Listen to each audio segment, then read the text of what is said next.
yang juga kalau baca Alkitab suka sekali, saya percaya. Baca Donald Bebek juga suka. Cut.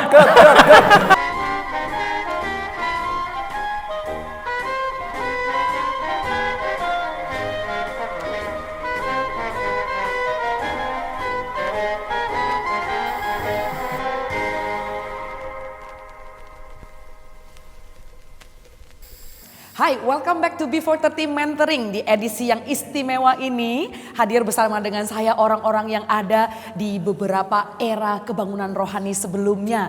Kita akan cerita-cerita di era emas ini bagaimana kebangunan rohani terus terjadi dan pastinya masih terjadi sampai sekarang. Anda yang mendengarkan akan meneruskan kebangunan rohani ini menjadi semakin besar. Ya, Ko Philip ya. Ini bukan hanya mereka hadir di sini untuk acara, tapi orang-orang ini saya sangat hargai karena mereka adalah saksi-saksi hidup kebangunan rohani yang pernah terjadi dan sekarang terus terjadi, apalagi setelah acara ini. Yap. Pasti terbakar itu hatinya Pasti. dengan api Roh Kudus ya. Tongkat estafet diberikan. Ini Pak Samuel Handoko. Kalau saya sering kali berkata ungaran-ungaran gitu ya, di buku saya juga ada dituliskan. Nah ini gembala sidangnya dulu. Apa Pak Sam nggak bingung dulu waktu kita ketemu tahun 94 ya Pak Sam 94, ya. Tahun 1994. Saya masih umur berapa ya? 20 kalau nggak salah. 19. Oh 19 ya? Belum genap 20 ya? Belum. Terus tiba-tiba datang dari Kanada sebagai mahasiswa sekolah Alkitab, praktek kerja berapa bulan di sana, terus berapi-api gitu. Pak Sam nggak bingung karena sebagai orang tua lihat anak muda ini ulahnya kok begini gitu, kayak apa ini waktunya kita pengakuan. Pertama sih waktu Pak jemput di itu ya, saya jemput di airport. Wah, sinyo-sinyo ini. Sinyo-sinyo. Masih kurus sekali. Ya, tapi tingginya kayaknya nggak bertambah. Enggak bertambah, melebar.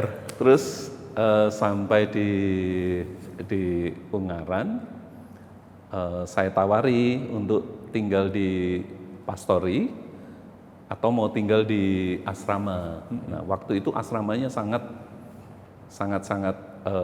sebetulnya tidak layak ya. Tapi kami adanya itu.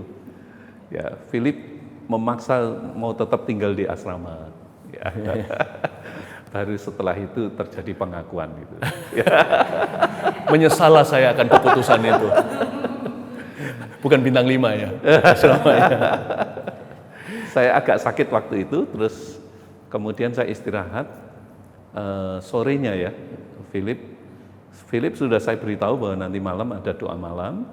Saya minta untuk dia berkhotbah, ya.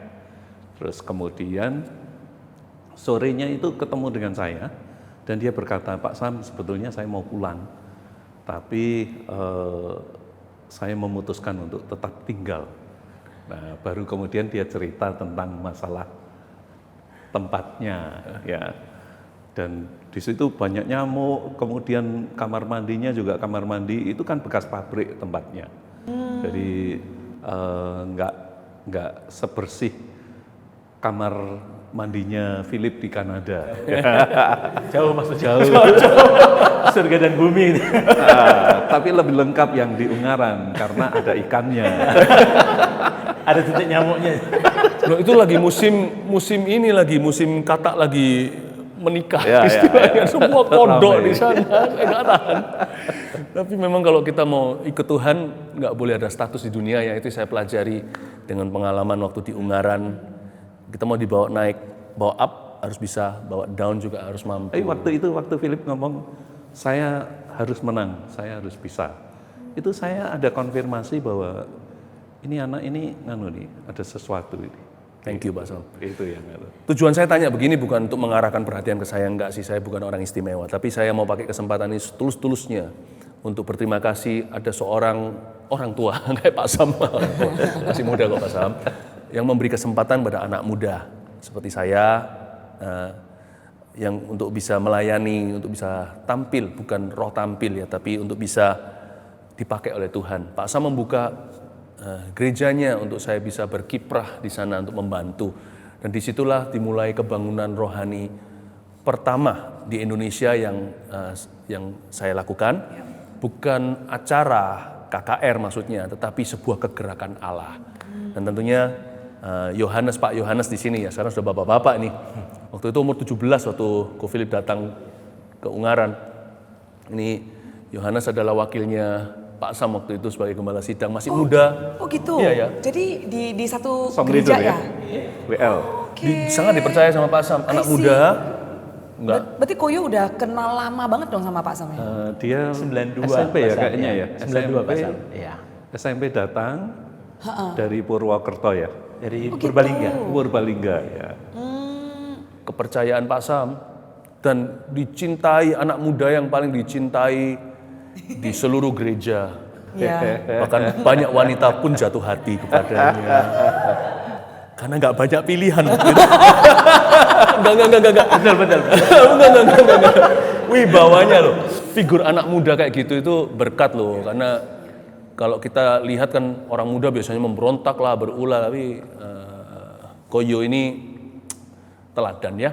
Saya bangga untuk mengatakan orang pertama yang saya muridkan di Indonesia adalah kamu Yo. Ya, murid saya yang pertama. Iya. Nggak tahu dia menyesal nggak saya muridkan.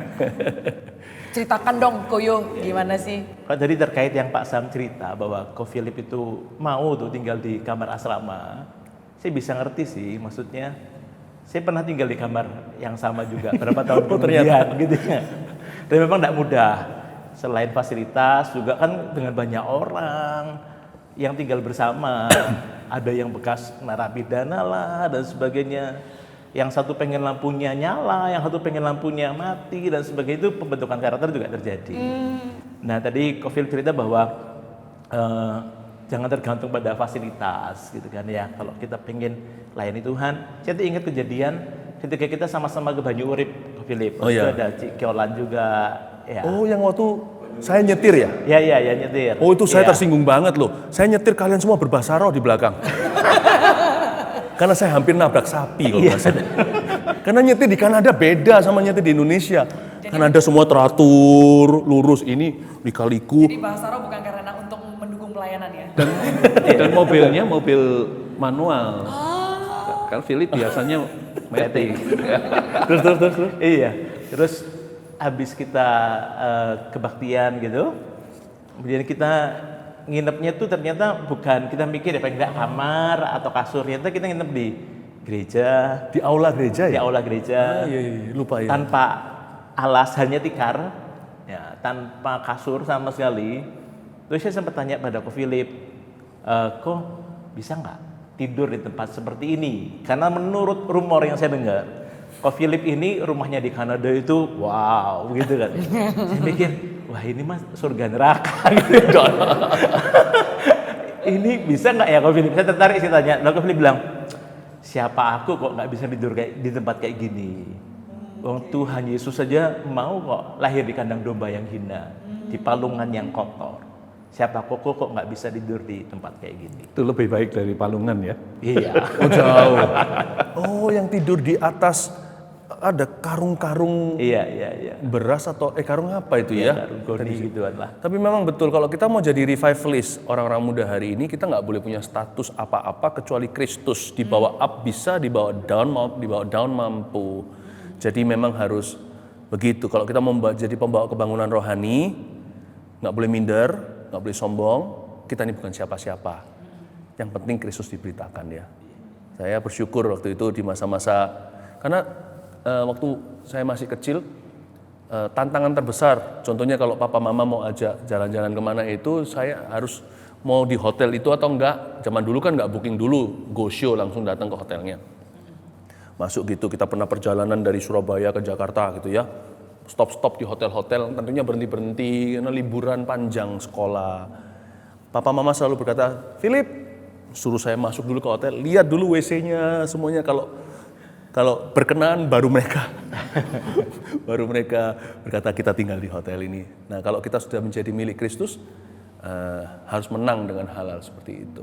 Apapun di mana Tuhan kehendaki kita harus di sana. Bukan berarti keluarga saya mampu, semua mewah, yang enggak. Tapi kita semua kan punya standar dan punya keanehan sendiri. Dan itu saya banyak dibentuk di Ungaran. Thank you banget, terima kasih diberi kesempatan. Pembentukan karakter, banyak orang kira kebangunan rohani itu terjadi karena kuasa, tapi sebenarnya kan karena kematian daging ya. Iya.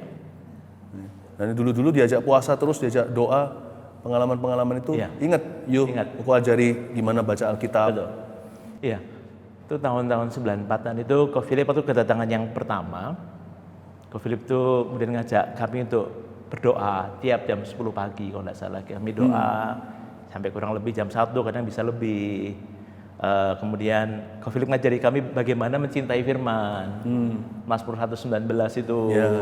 Ko Philip ngajarin gimana baca firman, lalu kalau dapat sesuatu ulangi ayat itu, kemudian ceritakan. Itu Mazmur 119 memang cukup panjang, 150 ayat ya. Dan itu kita bisa menyelesaikan itu berjam-jam waktu itu, dan kita dilawat Tuhan hanya dengan baca Alkitab waktu itu bergantian. Jadi kayak Bible study bareng gitu. Enggak sih, lebih ke arah baca aja dan merenungkan firman. Bareng? Iya, Bible study. Berapa Iya. orang? Mungkin 4-5 orang lah ya. Baca keras-keras, dan baca keras-keras dengan penuh emosi yang terlibat di dalamnya. Iya. Betul. Dari situ belajar tentang cinta firman. Sekaligus juga kadang tinggal bareng Ko Philip, ngelihat gimana Ko Philip caranya baca firman, merenungkan firman. Ko Philip baca, kadang-kadang diulang-ulang, diperkatakan sampai telinganya sendiri dengar. Kadang-kadang Ko Philip diam. Saya tanya, ngapain kok? Mengimajinasikan apa yang Ko Philip baca, menggambarkan, memvisualisasikan dalam pemikiran. Kira-kira ayat ini kejadiannya gini dan sebagainya. Saya sih belajar sih, walaupun Ko Philip juga tetap manusia normal biasa, yang juga kalau baca Alkitab suka sekali, saya percaya. Baca Donald Bebek juga suka. Cut. Iya dong, Donald Bebek ya. Balance jadinya ya. Pernah dicek nggak atau ternyata pas baca itu dalamnya potongan Donald Bebek gitu? Benar bebek ya. Kalau kedatangan Ko Philip yang pertama tahun 94, Ko Philip bikin kami jadi menurut saya itu periode kayak Ko Philip nanam fondasi sih. Ngajari kami berdoa, ngajari kami baca firman. Tapi kedatangan Ko Philip yang berikutnya tahun 95 itu saya lihat di Ko Philip yang lain waktu itu. Kelepasan demi kelepasan terjadi ya Pak Sam ya. Hampir setiap hari terjadi. Saya pikir, wih ini Ko Philip yang lain dibanding tahun lalu. Kalau yang tahun sebelumnya itu Ko Philip paling mimpin kami doa dan sebagainya, ngajari kami vokal group. Ya, serius. Sorry, tadi 94 datang, terus pulang, 95 datang lagi. Datang lagi. Oh, jadi ini datangnya pas holiday gitu ya, Ko ya? Pas holiday, Oke. jadi summer break di Kanada, pulang ke Indo untuk ketemu keluarga, orang tua maksudnya. Tapi hati saya di Ungaran, saya selalu ke situ. Oke. Dan kalau sudah di Ungaran hampir 90% waktu ya, Ya, 2 bulan itu ya Pak 2 Sam. bulan ya. Iya, saya lihat Ko Philip yang lain tahun 95 itu datang, mulai bergerak dalam karunia-karunia Roh Kudus gitu ya. Kelepasan demi kelepasan terjadi, hampir setiap hari itu ada kelepasan. Ko Philip pernah datengin jemaat ke rumah jemaat, baru melangkah lewat pintu gitu ya. Langsung tahu di bawah ini ada sesuatu. Ingat enggak? Waktu dibuka ternyata betul ada kayak jimat atau barang. Kelepasan dari kelepasan terjadi. Saya tahu waktu itu hari-hari itu mungkin Ko Philip cukup terinspirasi dengan selain dengan Rasul Paulus, dengan Smith Wigglesworth juga rasanya. Ko Philip banyak cerita dan itu menginspirasi saya secara pribadi sih dan teman-teman yang di Ungaran. Ya kelepasan-kelepasan terjadi sampai berjam-jam, lalu habis itu pagi sampai malam ya. Sampai dikomplain tetangganya Mayanto. Masa ya? Tapi hari keempat itu sempat papa mama saya sampai datang, itu Pak Sam yang telepon atau gimana ya? Enggak ya? Kok bisa tahu ya? Saya lagi kecapean atau gimana? Karena 4 hari berturut-turut kita melepaskan orang dari kuasa gelap, banyak anak muda khususnya diselamatkan, dan itu bukan seperti kebaktian, seperti praktek dokter gitu, datang per jam ya, yuk, pagi malam, jadi selesai jam berapa itu, setengah malam, tengah malam gitu ya, mulai dari subuh kita Dan di rumah juga kan, itu kan di rumah-rumah kan. Nah itu kaki saya bengkak hari keempat, karena gimana pun hukum fisik. Papa mama saya datang, paksa saya tinggal di salah satu hotel di sana, di dekat gereja, lalu diangkat sama mama saya, ditaruh bantal-bantal gitu, kamu istirahat hari ini gitu. Jadi saya memang sembunyikan itu dari Pak Sam, karena Pak Sam pasti menjaga saya. Tapi papa mama saya mungkin nggak tahu, kok bisa tahu. Saya dari dulu curiga nih Pak Sam yang beritahu, ternyata enggak ya. Belum. Kan belum ada handphone tuh. Oh iya. Telepati siapa tahu. Ko Philip, apa yang rahasianya umur 19 tahun kok bisa sedewasa itu? Kayak tadi cerita bisa milih untuk enggak aku harus menang. Itu umur 19 tahun tuh langka loh orang kayak begitu. Yang ngerubah itu bisa sampai segitu tuh apa? Kalau sekarang kan dibilangnya pencitraan. Kalau ini kan terbukti ya saksi hidupnya ada di sini. Kenapa kok bisa gitu?